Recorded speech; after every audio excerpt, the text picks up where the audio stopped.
What's going on, everybody? It's ETAPRIME back here again. Today we're going to be taking a look at a pretty neat ultra small form factor Windows 11 PC from MELE known as the Quieter3C. And about 4 months ago on the channel, as making this video, we took a look at a very similar PC from the same company known as the Quieter3Q. And with that, it actually performed really well for its form factor. It does 4K video playback pretty good. But with the Q model, it was lacking one main feature that I love to see on these super small form factor PCs, and that's alt mode over USB Type-C. I refer to it as single cable operation mode, and with the new C model here, we've got it built in. So basically, if your monitor or your TV supports USB Type-C video signal and PD power out, all you need is a single cable for this to work. And one of the best things here is it's a very low power consumption PC. This runs on 12 volts and it doesn't pull over 15 watts at full load. But before we move any further, I do want to mention that this video is brought to you by URCD keys. I've actually been using this site for a couple years now. They do offer Steam keys, Origin, Uplay. They even offer Microsoft applications like Office, but the main reason that I use URCD keys is for their Windows keys.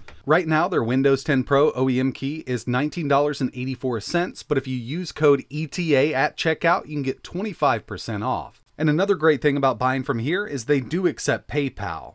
I just did this build here. I need to activate Windows. I'm going to head over to my updates and security. We're going to go to activation.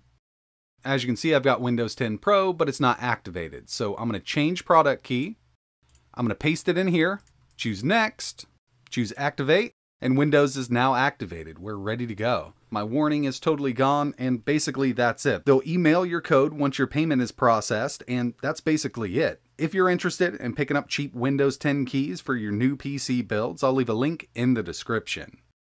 And inside of the box, you're going to get a power supply. It's a USB Type-C power supply, 12 volts, 2 amps. And another cool thing about this is it does support an extra NVMe drive. Easy to install. There's 4 screws on the bottom. The plate comes off and we can put a new drive right in here up to 1 terabyte. It's a passively cooled PC, so it's totally silent. We don't have any moving parts in here, hence the name Quieter. But unfortunately, with a PC like this, we can't upgrade the CPU, we can't upgrade the RAM. The only thing we can add here is an extra NVMe SSD, right here in this M.2 slot. Even the Wi-Fi module is soldered, but it does support Wi-Fi 6. And just to give you an idea of the size here, I wanted to do a comparison between an Xbox One controller. I mean, as you can see, this thing is absolutely tiny.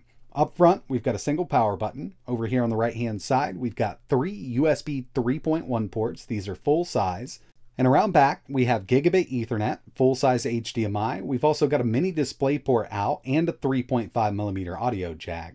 And as you can see, we've got 2 USB Type-C ports. One of these only supports power in, but the other one over here on the far left supports alt mode. So we can do video out and power in at the same time, or you could use it as a regular old USB Type-C port for data transfer. And right above the 3.5mm audio jack, we've got a micro SD card slot.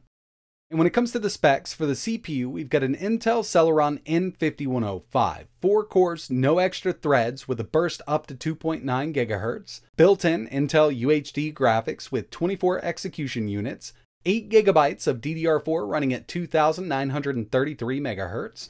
You can pick this up with either 128 or 512 GB of internal storage, but remember, we've got that M.2 slot up to 1 TB. It's got built-in Wi-Fi 6, Bluetooth 5.2. This newer model does have a fully unlocked BIOS, and you can set this up to auto power on, and right out of the box, this is running Windows 11 Home. Alright, so the monitor I have here is a 4K BenQ monitor. We do have USB Type-C video in. It also supports up to 65 watt PD quick charging through this port. We're not going to get close to we won't get anywhere close to 65 watts because this doesn't even pull over 15, but it's single cable, powered on, and it's going to start to boot up.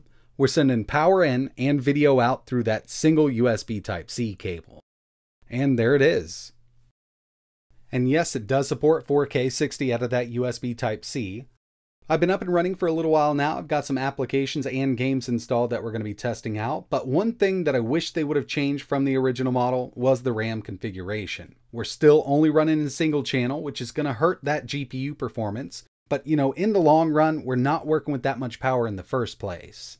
This is far from a high-performance mini PC. We're working with a lower-end chip here, but it actually does a pretty good job with web browsing, email checking, document editing, 4K video playback. You want to get some light indie gaming out of the way. It's actually really decent at those tasks, and for web browsing here, I'm on Wi-Fi. Personally, I do like using Ethernet, but since we've got Wi-Fi 6 built in, I figured we'd just go wireless with it. And yeah, I do think that this will make a great little secondary PC for some people, as long as you don't go into this thing thinking that you're going to run AAA games at 60 FPS or have 50 Photoshop windows open at the same time. Next thing I wanted to take a look at was some 4K video playback from YouTube. This is a demo video I always like to test, 4K 60 HDR. One thing I can say about these lower end Intel chips is before you even start the video, let it buffer out for just a second. Otherwise you'll have a lot of drop frames on the initial startup. But with the way this is set up right now, we've only got 10 drop frames so far, and throughout the video, that's all we're going to get. So it really does a great job at 4K video playback if you want to stream it, or native playback from an external drive or internal. Now it's time to take a look at some light gaming because, you know, when it comes down to it, we've got that low-end chip and this is really what it's going to handle. Lower-end stuff, indie games, older titles, and right now we've got the Windows Store version of Minecraft at 12 chunks, running at 60. I mean, it definitely handles Minecraft really well. Next on the list, one of my favorite indie games right now, The Art of Rally. We're at low settings, 720p, and we do get dips under 60. Now I've tested this chip before with dual channel RAM and it will run this at a constant 60, but we're only working with single channel RAM here, and that's one thing I really wish they would have upgraded in this. It definitely helps out a lot. Another one I tested here was San Andreas, where at high settings, 720p with widescreen on, it will run it over 60.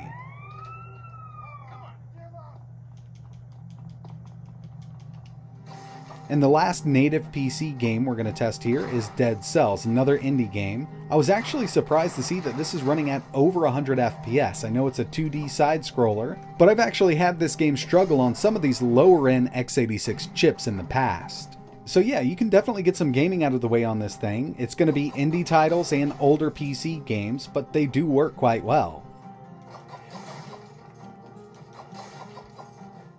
But I gotta say, on these smaller PCs, one of my favorite things to do is cloud gaming, be it xCloud, Stadia, GeForce Now, and I always go wired with it because I'll get the best performance that way, so I do have Ethernet plugged in. And the one I wanted to test here was one I've been using quite a bit lately, which is PlayStation Plus for PC.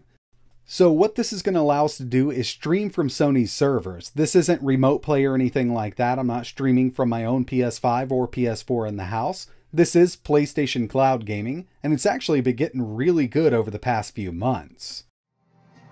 So right into a little bit of gameplay, we've got Spider-Man Miles Morales. This is streaming from Sony servers. This does use hardware acceleration. It's actually using OpenGL, and hopefully in the future they can implement Vulkan because I think we'd get better performance that way. But I can minimize this at any time, and I'll just show you that we are on this PC here. If you've got a subscription to PlayStation Plus or a higher end subscription, I would highly recommend checking this out. It actually works very, very well.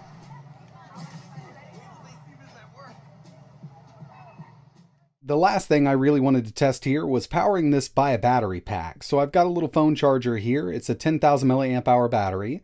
I've also got a portable monitor, which does support USB Type-C video in. And I've got the battery pack powering the mini PC, and in turn, all I need is that single cable going over to the monitor itself. It's going to send enough power and video signal over there. So yeah, this does work on battery power, and of course, I would recommend just buying a laptop if you want to do something like this. But, you know, if you've got one of these mini PCs or plan on buying one, just note that, yeah, you can power it from a battery.